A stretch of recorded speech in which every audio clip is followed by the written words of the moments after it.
Hello and welcome to the first video on the channel. Today we're going to be working on this old beat up Yamaha. I had custom paint job done up on it. Nice CB antenna hanging off the back. I'm sure that works real great on this.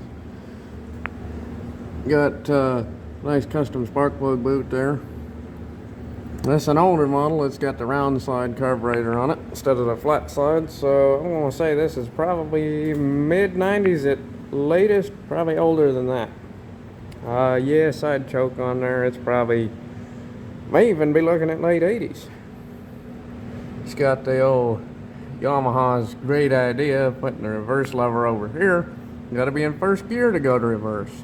Yeah, I don't like that very much, but mechanically, well, cosmetically, not really mechanically, the engine's fine. But that doesn't mean anything inside it's good. And the wiring hanging out that is twisted together, well, that's a great deal of confidence there to start off with, ain't it? Where does that go? It goes to a nice ground out spot there where it's rubbing the frame, and it goes up.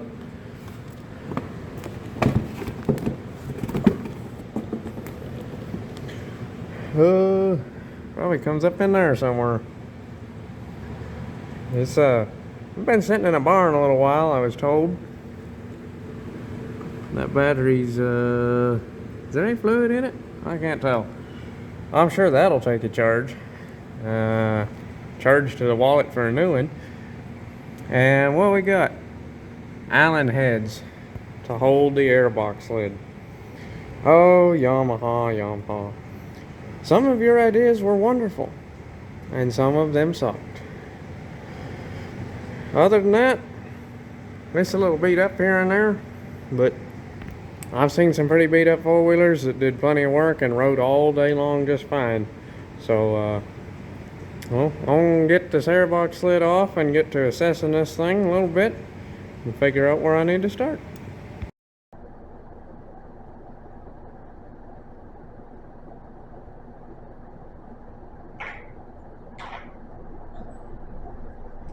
Well, that's all for the screws up. Take your bets for what's going to be under here. Is it going to be an air filter? Is it going to be nothing? Or is it going to be a rat's nest? It's going to be a dirty air filter. Well, that ain't too bad. A little bit of, oh, let's see some oil down in there.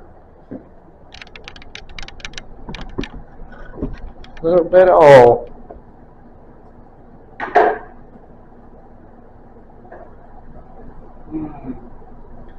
That'll do it real great. That's what you call high flow. Oh yeah. That looks real nice down in there, doesn't it? Got some mushy old pieces of air cleaner. Ooh.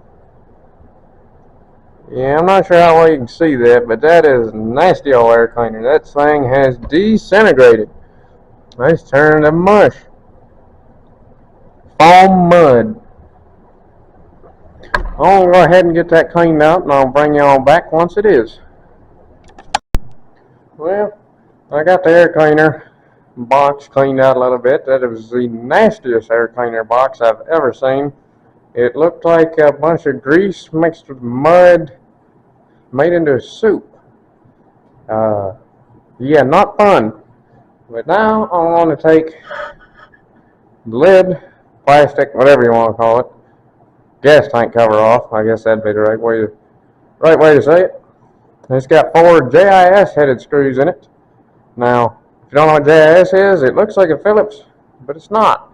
Phillips screwdrivers like to strip them out. So if you work on four-wheelers with JIS bits in them, I recommend getting a set of actual JIS screwdriver bits. Made in Japan ones. Made anywhere else, they probably won't fit right. They're all different sizes out here on the end. Some are real flat, some are real pointy, but the angle up here is straight instead of curved, and all that makes a big difference on how well they grip.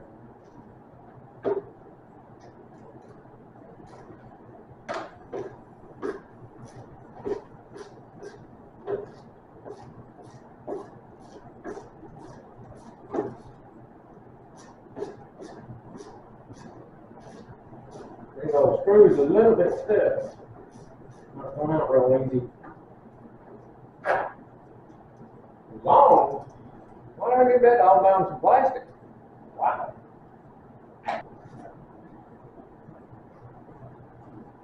Four screws. Lid on? Think enough now is in there. Drying. That's the way I like seeing old gas tanks. I've seen a whole lot worse. But now, the difficult part of working on one of these Yamahas, we'll have to tip the camera about sideways to get you up in here now. But I don't know if you can see it or not. Right up in there is a bolt. Now your options are take the front plastics off. I don't like that option. Or put a ratcheting wrench down in there and have fun for a little while trying to run that bolt out 3 clicks at a time. And that's the method I'm going to use. I'll bring you all back when I get them out. It's going to be boring. Well, I now have the bolts out and I cut off the fuel line because it was as hard as a rock. I didn't figure there's any point trying to pull it off because I was going to be replacing it anyway.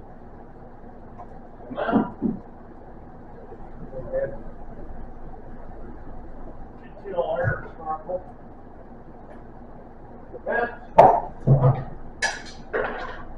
there's bushings again. How many bushings in English is? Looks real pretty, don't it? Yeah. Well, that's no wonder. I should be able to bend that. Yeah. Junk.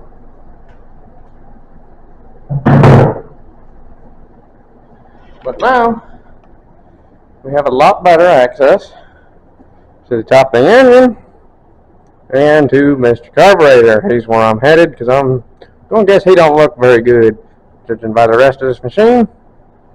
And I'm also going to say by that torn up boot, they probably got an air leak. You know, them are supposed to be sealed off. That one's not. Is it stuck? No, our carburetor is not stuck, so that's good. And for anybody curious, no, this is not mine. I'm working on this for a customer. He said it sat in a barn under a hay loft. I'd say so.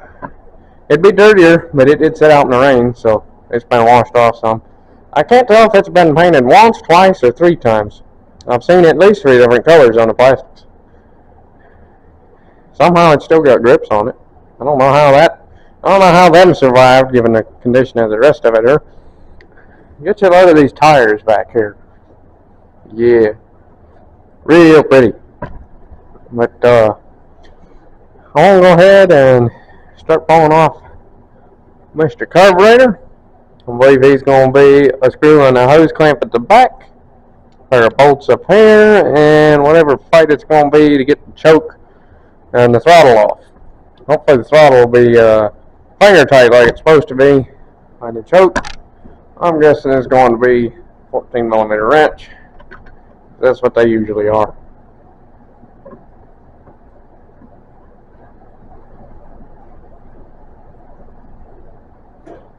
There's the boot up the way. And the throttle. Throttle tap does come off. Alright? Which is a good thing.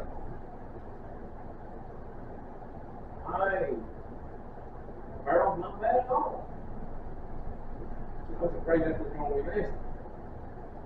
Greased up or corroded or rusty or something, but it wasn't bad at all. So that might be a sign of good things to come. Or might get rid of here. You never know. That is wrong subject. That don't fit.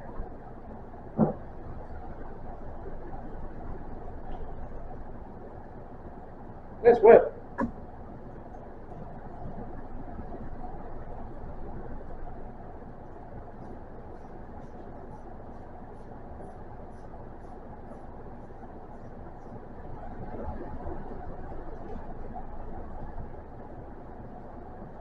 Press the hose back loose. Let's see. Some gas tank bushings that fell on the floor. I don't know where the other one's at yet. I ain't found it.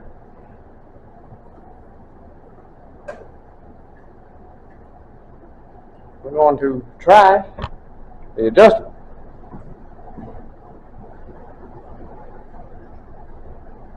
Oh wow, that coat is really good. Like, looks enough that it may have been a running problem when this thing was still running. I wonder if that's why it hurt. Well, that leaves intake. I'm not going to use this on. We're going to fit. Yeah. And those are also loose. Alright? This thing is either well taken care of, or somebody's had this stuff off recently and did not take it down like we should have. Could be either or. Well, maybe Yamaha didn't own that torque wrenches when they made this. They just said, hey, go fill it snow, get a hose, don't leak. That's quality control. And if you ain't figured out yet, I'm not the biggest fan of Yamaha. I ain't really got a problem with them, but I've heard about sucking myself. I have proven to myself that they are really strong. I own a couple, and I've tweaked every one of them, and I just keep running.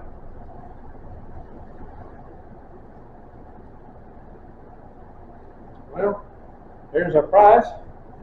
One, McCooney, don't know if it'll focus in on it. It's not going to. Stupid old camera. It's cheap. One McCooney branded round slide carburetor. And since it wasn't stuck, I got high hopes for this being savable. Usually these round slides, if they're seized up in the slide, you got a lot of work ahead of you to get them to free up and work right again. But since this one slid right out, might just need to clean out of the jets and the bowl and whatnot. Get this hose to, well, this van hose, I'll probably leave it there. Get the old fuel line off and get a new one on it. Clean it out. It'll probably run just fine. But we're going to go to the bench now and open it up. Alright, we now have the carb in the vise. We'll go ahead and take it open and see what it looks like. And yes, I know, carburetor in a vise, you damage them easy. So go nice and not very tight. I'm going to make a set of wooden jaws for this sometime when I get around to it, so I don't have to worry about breaking them. But for now, just make sure I don't go very tight. Tight enough that it don't fall down, but not so tight that you break it.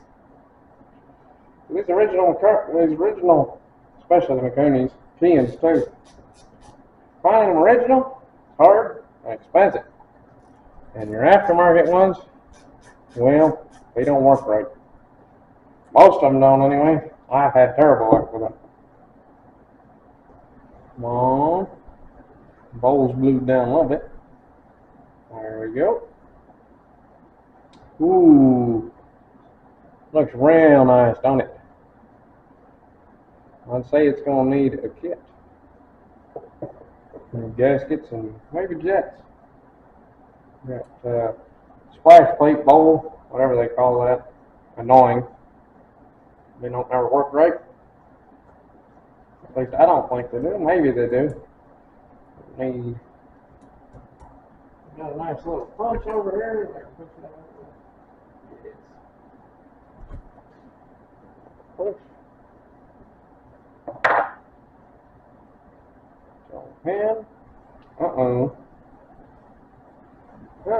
That's not good. Our float needle does not want to come out, which means I don't know if I can get the floats out to get to them. Well, I can, but I don't want to hurt nothing. I'm going to try and get the little clip. There we go. Come on, let go. There you are. Floats up out the way. They are not sunk. They don't sound like it anyway. And probably going to have to soak that in some oil. That oil all the way over by the four-wheeler. I'd give it just a little. That was too much. Put a little up there too. Why not? It's oil, it ain't gonna hurt. This is gonna be through several different kinds of oil while it's getting clean. Screwdriver. We'll run him out next. Go ahead and see if Mr. Jet will come out. Okay, Mr. Jet's not too stuck. That's good. When they get seized in there, it gets really fun. Emulsion tube. Have to run the jet out of the emulsion tube. Gotta get the 10 wrench on that. And I don't know if you can see it, but it looks real nice and clogged down in there. I want to say that ain't flowing very good. When the main jet gets clogged up, that's pretty bad. Usually them don't clog very easy. That's not fit. A small screwdriver. There we go. Well, the idle jet wasn't stuck either. That's good. I don't know why the float pin's stuck on. Or the needle. Not float pin. Float pin come out just fine. Got a little emulsion tube. Now how does that make any sense? This clogged up less than the main. Usually it's the other way around. Is needle coming yet? Come on, Mr. Needle.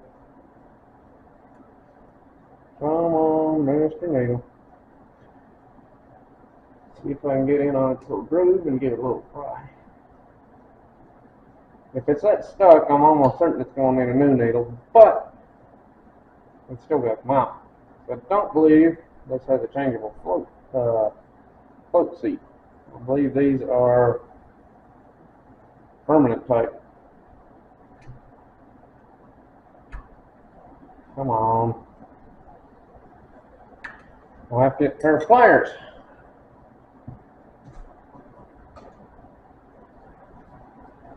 Try to baby needle those. Getting that rotation. There we go. Oh yeah. That's pretty right there. That'd be why it was stuck. Rubber tip needle.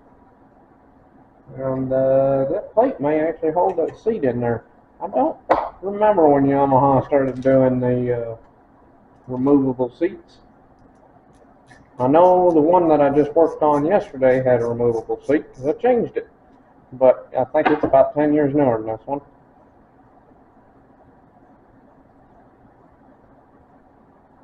I still don't really understand what the point of these plates are, but they put them in, so I put them back in when I'm done.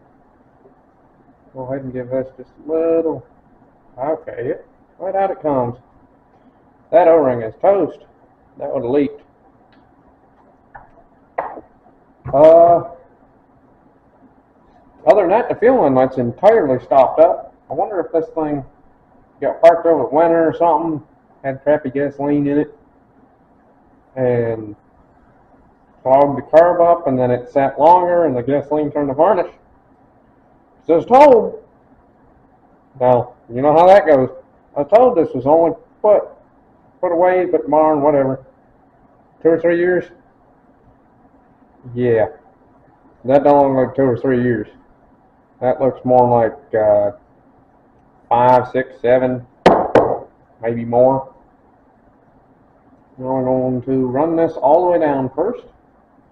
Half, 1, 1.5, 1 3/4 on our mix screw.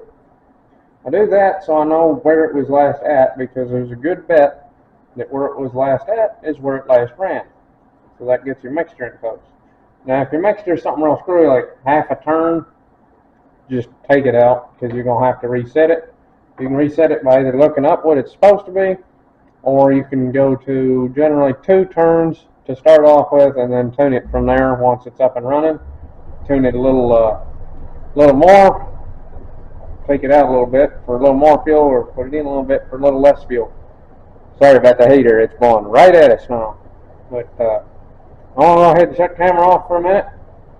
I'm going to get this stuff all out in the cleaning tank out back and let it start soaking. And we'll come back and look at the rest of this four-wheeler a little more. Alright, we're back over here at the four-wheeler. I got the carb sitting in the bucket cleaning. I bought one from the auto parts store, just one of the 1 gallon buckets. I think they're Berman brand or something. They clean pretty good. But stick it in the ultrasonic later. But I like to get the heavy grease off them first. It ruins them ultrasonics. Now I'll go ahead and try and fight the battery out. And thanks to this camera and its crappy microphone, I'm probably only going to speak when I'm standing next to it, because I reviewed some of the footage, and when I'm over at the four-wheeler, it's real echoey and crappy, so see how that goes. I'll probably forget here in about 3 seconds, but I'm going to try and get this little rusty battery out. Put some oil on the screws, because they look like they're going to be fun.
I don't know how tight batteries are usually supposed to be in one of these, but this one's good and stuck.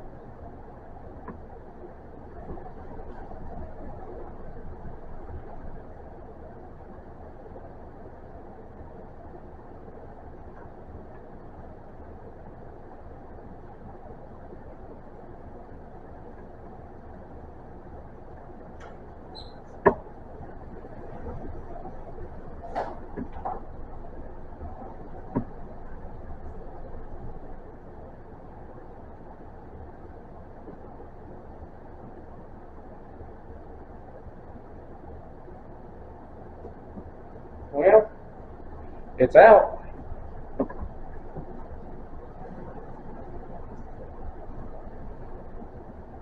I'm going to say by the bowing on the sides of it and the fact that it ain't got no fluid in it, that it has probably been frozen broke before. And it's also a brand I've never heard of, so it's probably nothing recent. But got it up out the way now. Take us a little look-see down in there. It don't look too terrible. A little bit of dirt in it. Wire ends, they ain't bad.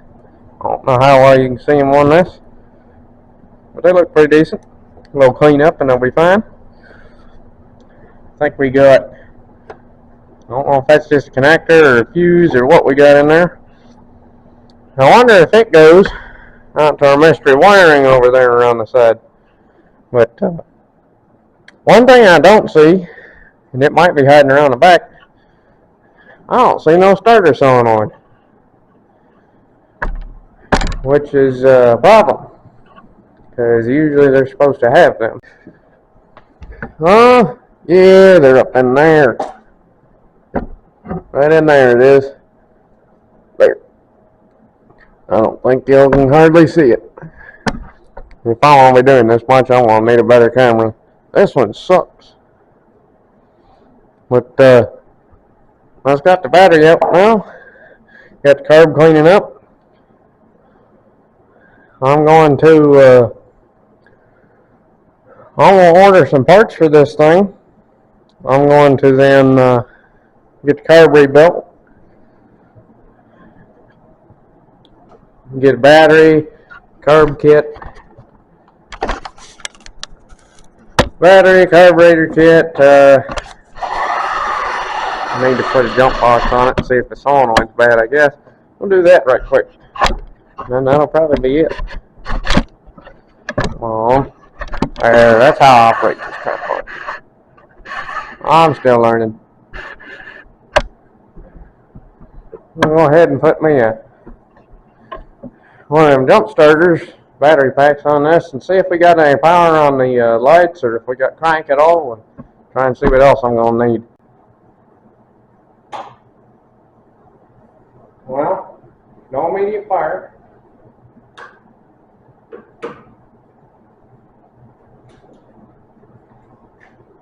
No neutral light. No headlights. I might be why there's no immediate fire, there's no fire.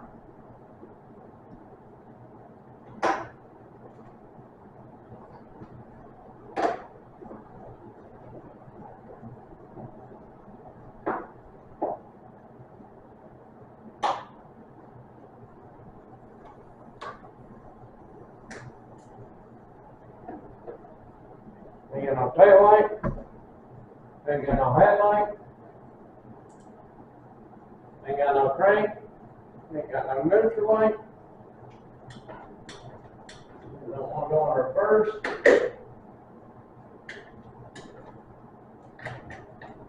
It's in neutral. I ain't got no power. I guess we can figure out where that's leaving, where it's not going to. Got y'all brought around the other side of the machine here. I got me multimeter. We'll see if we can figure out where this power is not getting to.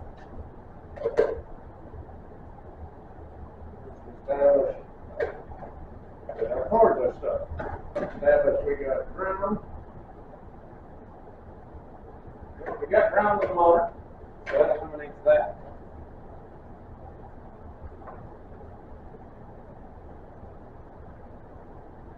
Power coming in.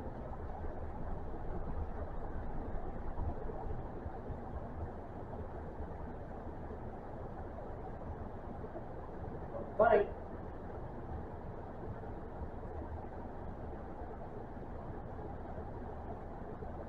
think we got power coming out. Can't hardly get that.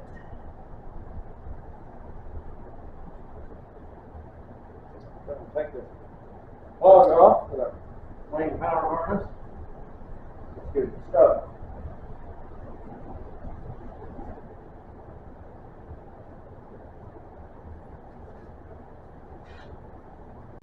What do you need?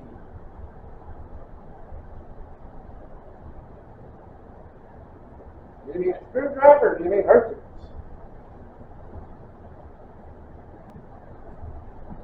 Well, I ain't got a Hercules. I do have a screwdriver.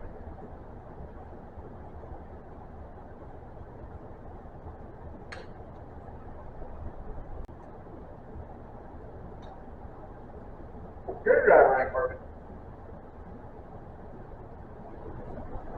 There we go. Man, that one is tight.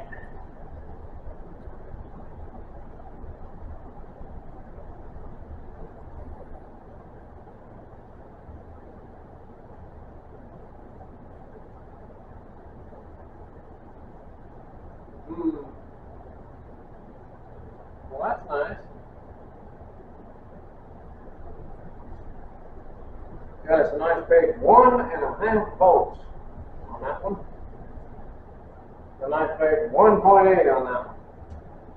I don't know if it's just that dirty or if the solenoid contacts are bad inside and it's not letting any power up. I'm going to guess it's solenoid contacts. Because something tells me 1.8 on the feed wires to the rest of the machine ain't normal. So, that's all I want to say for starters in account. I'm going to give it a bump of the universal key.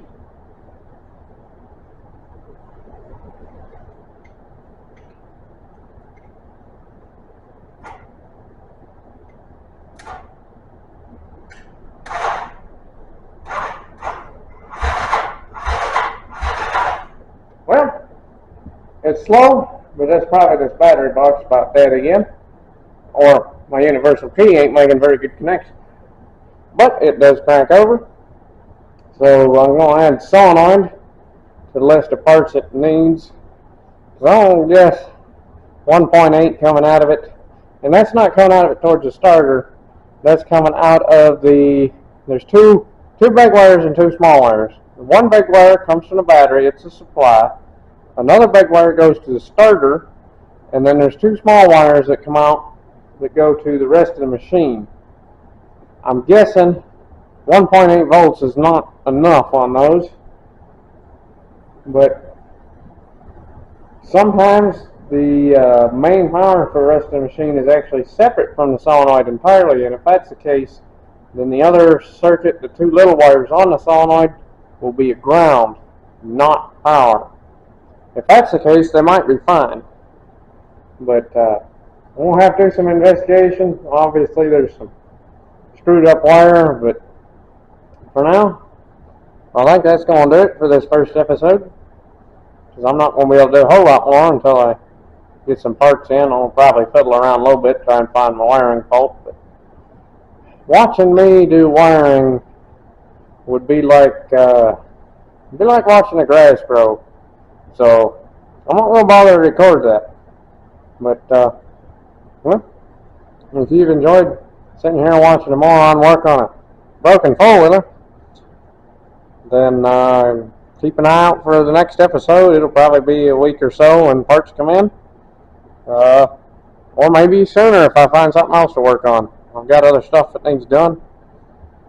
Got water pump put on my truck. I got a car that needs a lot of work. Got other four-wheelers. I do a lot of four-wheeler repairs, and I work on a lot of my own stuff too. I got several classic vehicles, so I'm sure there'll be something again. Might be a week, might be tomorrow, but for now, I'll see y'all.